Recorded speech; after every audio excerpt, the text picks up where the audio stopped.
హిందూ బంధువులందరికీ నమస్కారం అండి. శ్రావణ మాసము శుభాకాంక్షలు. తిలకధారణ తలరాత. మన హిందూ మతంలో మాత్రమే బొట్టు పెట్టుకునే ఆచారం ఉన్నది. ప్రపంచంలో ఏ ఇతర మతములలోనూ ఈ ఆచారము లేదు. లలాట లిఖిత రేఖ పరిపుష్టం న శక్యతే. బ్రహ్మదేవుడు నుదుట వ్రాసిన గీత తప్పింప ఎవరికి శక్యము కాదు అని చెప్పుకుంటారు. లోకములో కష్టములు తప్పించుకోలేము అంటారు. కానీ ఎవ్వరు ముఖమున బొట్టు పెట్టుకుంటారో వారు బ్రహ్మదేవుడు వ్రాసిన వ్రాతను చెరిపి మంచి వ్రాత వ్రాసుకుంటున్నారన్నమాట. ఒక టేపు రికార్డర్ మీద ఏదైనా ఒక ఉపన్యాసము రికార్డు చేస్తే దానిని చెరిపివేసి మరొకటి రికార్డు చేయటములా అలాగే ఇది కూడా. బ్రహ్మదేవుడి వ్రాత ఎలా తప్పుతుంది అంటారేమో. పార్వతీ పరమేశ్వరులు మనకు తల్లిదండ్రులు. పరమేశ్వరుని గుర్తుగా విభూది, పార్వతీదేవి గుర్తుగా కుంకుమ మనము ధరిస్తాము. ముఖము చూడగానే విభూతి కుంకుమలు చూస్తే మనకు పార్వతీ పరమేశ్వరులు జ్ఞాపకము వస్తారు. అట్లాగే ఇతర విధములైన బొట్లు కూడా భగవంతుని స్మరింపచేస్తాయి. భగవంతుడు జ్ఞాపకం ఉన్నంత వరకు మనకు మంచి బుద్ధి కలుగుతూనే ఉంటుంది. మంచి బుద్ధి కలిగితే పాపములు చేయలేము. ఈ విధముగా పుణ్యకర్మలు చేసి బాగుపడతాము. కాబట్టి హిందువులందరూ ముఖమున బొట్టు పెట్టుకొనడము తప్పక చేయాలి. ఉదయమున లేచి బొట్టు పెట్టుకుని శుచిగా భగవంతుని ధ్యానం చేయాలి.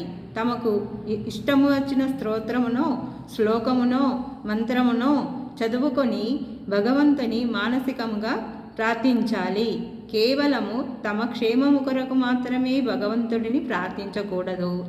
అందరూ క్షేమంగా ఉండాలి, వర్షాలు కురవాలి, అందరికీ కష్టములు తొలగిపోవాలి, అందరి మనస్సు శాంతిగా ఉండాలి అని ప్రార్థించాలి. అంటే లోకా సమస్త సుఖినో భవంతు అనుకోవాలి. తమ క్షేమం కొరకు ప్రార్థించే వారి కంటే అందరి క్షేమం కొరకు ప్రార్థించేవారు ఉత్కృష్టులు. మానసికంగా ప్రార్థన చేయటానికి డబ్బు ఖర్చు లేదు కదా. లోకాలు 3 విధాలుగా ఉన్నాయి: సుఖలోకములు, దుఃఖలోకములు, మిశ్రమలోకములు. ఇంద్రాది దేవతలున్న స్వర్గాదులు పుణ్యలోకములు, నరకాదులు దుఃఖలోకములు.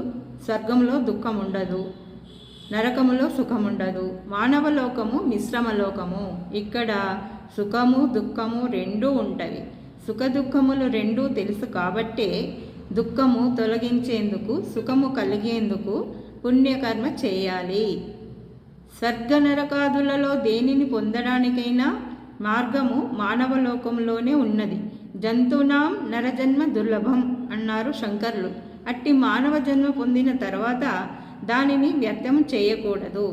లోకములో కొందరు హృదయంలో కేవలం ధ్యానం చేస్తే చాలదా, కర్మానుష్ఠానం ఎందుకు అంటారు. కానీ అది సరికాదు.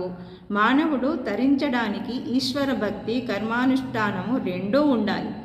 అంతఃశోషము బాహ్యశోషము రెండూ కావాలి. ముందు బాహ్యశోషము పాటిస్తే హృదయ శుద్ధి ఏర్పడుతుంది. దేవపూజ చేసే ముందు, ఇక్కడికి వచ్చే ముందు స్నానం చేసి రావాలి. భగవన్నామం స్మరిస్తూ స్నానం ఆచరించాలి. జీవితమంతా వ్యర్థ సంభాషణలతో కేవలము ఉదరపోషణ ప్రయత్నంలో గడిపితే మనకు జంతువులకు భేదమేమి? ఒక యంత్రంలా తిని నిద్రపోయి చనిపోతే జీవితం వ్యర్థమవుతుంది. కొందరు అన్నీ భగవంతుడే చేస్తాడని, మనము ఏమీ చేయనక్కర్లేదని చెప్పుతుంటారు. జంతువులకు కావలసినవన్నీ భగవంతుడు చూస్తాడు. కానీ మానవులకు భగవంతుడు స్వతంత్రంగా ఆలోచించే బుద్ధి ఇచ్చాడు. ఆ బుద్ధిని ఉపయోగించి యుక్తాయుక్త విచక్షణతో కర్మను ఆచరించమని భగవంతుని అభిప్రాయం. ఆ బుద్ధిని సక్రమముగా వినియోగించుకొనక కాలము వ్యర్థం చేస్తే పతితుడవుతావు. కావున హిందువులందరూ తిలకధారణము, సమిష్టి క్షేమము కొరకు మానసిక ప్రార్థన, ఈశ్వరభక్తి, కర్మానుష్ఠానమునందు శ్రద్ధ అలవరించుకుందురుగాక.